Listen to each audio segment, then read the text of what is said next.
Lotus reality and agro farming వారు premium farm land projects మన పొలం ఫేజ్ 1, 2 మరియు 3 కంప్లీట్ చేసుకొని మన పొలం phase 4 Basar village at Narayana Khed లో ఆగస్టు 15 ఇండిపెండెన్స్ డే రోజు గ్రాండ్ లాంచ్ చేయడం జరుగుతోంది. లాంచింగ్ మరియు ఇండిపెండెన్స్ డే సందర్భంగా 5 గుంటాస్ ల్యాండ్ అవుట్ రేట్ లో బుక్ చేసుకున్న వారికి 1,50,000 రూపాయల డిస్కౌంట్ తో పాటు 2 గ్రాముల గోల్డ్ ఫ్రీగా ఇస్తున్నారు. పూర్తి వివరాలకు సంప్రదించండి. ఓం మహాగణాధిపతయే నమః. ఓం గురుభ్యో నమః. ఓం శ్రీమాత్రే నమః. పరమేశ్వర స్వరూపమైనటువంటి జ్యోతిష, వాస్తు మరియు ఇతర అనేకమైనటువంటి శాస్త్రములను మనకు అందించినటువంటి మహర్షులకి నమస్కారం. హయగ్రీవ హయగ్రీవ హయగ్రీవేతి యోపదేత్ తస్య నిస్సరతే వాణి జహ్నుకన్యా ప్రవాహవత్. అరుణాం కరుణాతరంగితాక్షీం ధృతపాశాంకుశపుష్పబాణచాపాం అనిమాదిభిరావృతాం మయూకైః అహమిత్యేవ విభావయే భవానీం. శ్రీమాత్రే నమః. ప్రేక్షకులకి ఆ లలితాంబిక అమ్మవారి యొక్క అనుగ్రహం పరిపూర్ణంగా కలగాలని మనస్ఫూర్తిగా కోరుకుంటూ మనం ఈరోజు చెప్పుకోబోయేటువంటి టాపిక్ ఏమిటి అంటే, అక్టోబర్ 10వ తేదీ నుంచి గురువు వక్రగతి జరగనుంది. ఈ యొక్క గురువు యొక్క వక్రగతి 4.5 నెలల పాటు ఉంటుంది. అయితే ఈ 4.5 నెలల పాటు 12 లగ్నాల వారికి, లగ్నం తెలియని వారు రాశి నుంచి చూసుకోండి. అదేవిధంగా 12 లగ్నాల వారికి ఏ విషయాల్లో బాగుంటుంది, ఏ విషయాల పట్ల జాగ్రత్త వహించాలి, ఎటువంటి పరిహార మార్గం చేసుకోవాలనేటువంటి విషయము, మరియు మనం గతంలో రాహువు కేతువు మారినప్పుడు అంటే ఒక 9 నెలలు 10 నెలల క్రితం ఆల్రెడీ మనం చెప్పున్నాం. ఈ జలరాశుల్లోకి రాహు వచ్చినందుకు జల సంబంధించిన ప్రళయాలు ఎక్కువగా జరుగుతాయి ఈ సంవత్సరం అంతా, ఈ కృదినామ సంవత్సరం అంతా అనుకునేటువంటిది. అదేవిధంగా భూ సంబంధించిన విషయంలో ఫ్లక్చువేషన్స్ వస్తాయని కూడా చెప్పుకున్నాం. అదేవిధంగా మనం ఇప్పుడు చూస్తూ ఉన్నాం. అయితే మరి ఈ గురువు వక్రగతి వల్ల ఎటువంటి ఫలితాలు జరుగుతాయి, మరి ఎటువంటి జాగ్రత్తలు ఉండాలి?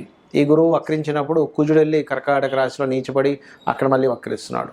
కాబట్టి ఈ యొక్క కలయిక విషయంలో ప్రకృతి మనకేం సందేశం ఇస్తుంది? ఎప్పుడు కూడా గ్రహాల యొక్క మార్పుల వల్ల ప్రకృతిలో కొన్ని మార్పులు జరుగుతుంటాయి. మంచి చెడు రెండు జరుగుతూ ఉంటాయి. అది ఏమిటి, ప్రజలందరూ కూడా ఈ యొక్క విషయాల్లో ఏ జాగ్రత్తలు తీసుకోవాలి, మరి జాతకం లేని వాళ్ళు ఎటువంటి పరిహార మార్గం చేసుకోవాలనేటువంటి విషయాన్ని ఒక్కొక్క విధంగా మనం తెలుసుకుందాం. కుంభలగ్నము, కుంభరాశి, కుంభం వారికి కలిగేటువంటి మంచి ఫలితం ఏమిటి, తీసుకోవాల్సిన జాగ్రత్తలు ఏమిటి అని చెప్పేది నేనైనప్పటికీ కూడా చెప్పేసిన సాక్షాత్ లలిత అమ్మవారికి భావిస్తూ, ఇక్కడ మీరు ఈ కుంభరాశిలో శని ఉంటూ కుజుడు దృష్టి ఉంటుంది అక్టోబర్ 20 నుంచి. అయితే మనకి అక్టోబర్ 10 నుంచే గురువు వక్రిస్తున్నాడు.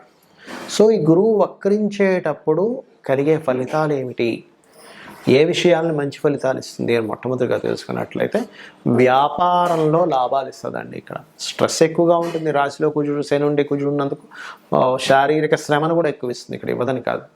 అయితే 6లో కుజుడు ఉన్నందుకు కొంత శత్రువుపై జయాన్ని, 6లో ఉండే పాపగ్రహాలు మంచిదే, కొంత మొండిగా వెళ్ళిపోవడం, నేను ఎలాగైనా సరే సాధిస్తాను అని ఎవరి మాట వినకపోవడం, ఇట్లాంటి మొండిగా కొన్ని పనులు చేస్తూ ఉంటారు.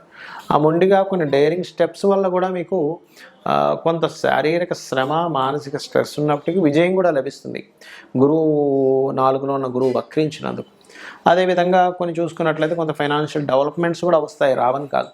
కానీ ఈ యొక్క క్రమంలో ఒక్కోసారి అతిమొండిగా వెళ్ళిపోవడం, దానిలో కొన్ని విషయాలు నాకు అక్కర్లేదనుకోవడం, దానివల్ల కొంత యాన్సిస్టర్స్ ప్రాపర్టీస్ని మీరుగానే వదులుకోవడం కూడా జరుగుతుంది. కాబట్టి ఈ పూర్వీకుల ఆస్తులకు సంబంధించినటువంటి ప్రదేశంలో కేతు ఉన్నాడు కాబట్టి ఈ యొక్క అంశాల్లో చాలా జాగ్రత్తగా ఉండండి. అలాగే మరొక విషయం ఏంటంటే, ఫైనాన్షియల్ గ్రోత్ ఉందని చెప్పుకున్నాము, వ్యాపార లాభాలు వస్తాయని చెప్పుకున్నాము. అందులో ముఖ్యంగా ఇంపోర్ట్ ఎక్స్పోర్ట్ బిజినెస్లోని లేనట్లయితే ఇటువంటి విషయాలు మంచి లాభాలు వస్తాయి, అందులో ఎటువంటి సందేహం లేదు.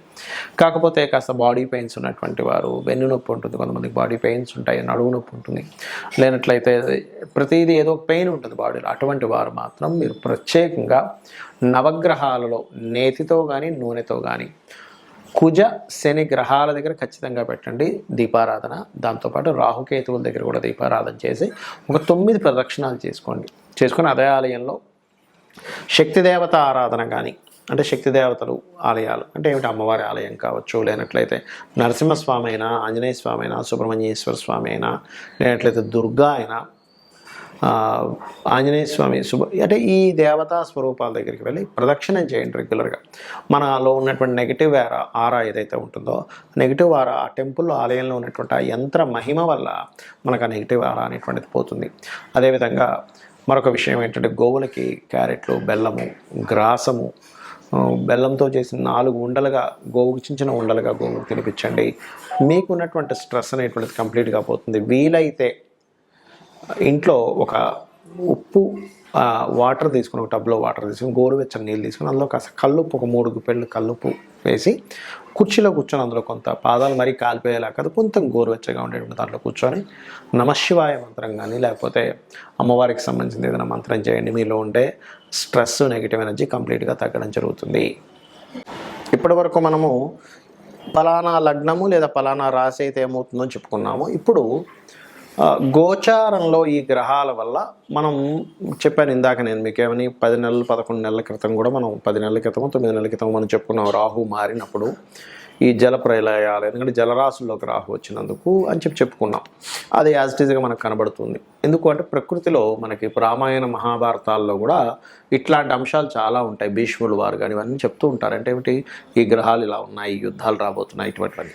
అయితే మరి ఈ క్రోధినామ సంవత్సరంలో ఇంకా ఎటువంటి జాగ్రత్తలు తీసుకోవాలి? ఎందుకంటే ఈ కుజుడు నీచపడుతున్నాడు, ఈ గురువు వక్రించున్నాడు, గురువు రాహువు కుజ మధ్యలో ఉన్నాడు. గురువుని జీవకారకుడుగా చెప్తూ ఉంటారు శాస్త్రంలో, జీవుడు అంటారు. అది ఎక్కడి నుంచి వక్రిస్తున్నాడు? వృషభ రాశిలో ఉండి గురువు వెనక్కి వస్తున్నాడు. అంటే ఏమిటి, ఇక్కడ ఏం సంకేతం ఇస్తుంది? జ్యోతిష్శాస్త్రరీత్యా గురువు మనకి ఏం చెప్తున్నాడు? బృహస్పతి అతను వృషభ రాశిలో ఉండి వక్రిస్తున్నా అంటే ఏం చెప్తున్నాడు అనేది మనం అర్థం చేసుకోవాలి.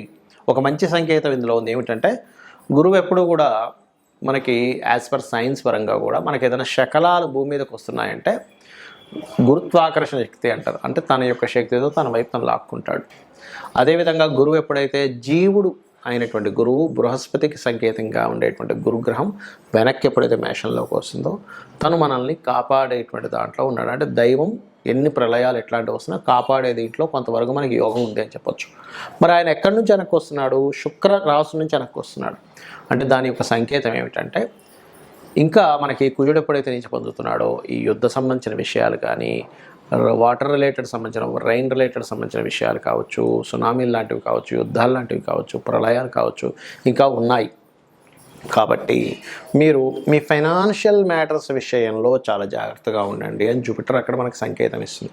ఇప్పుడు చూడండి, మనకి శాస్త్రాల్లో కొన్ని నియమాలు చెప్పబడ్డాయి.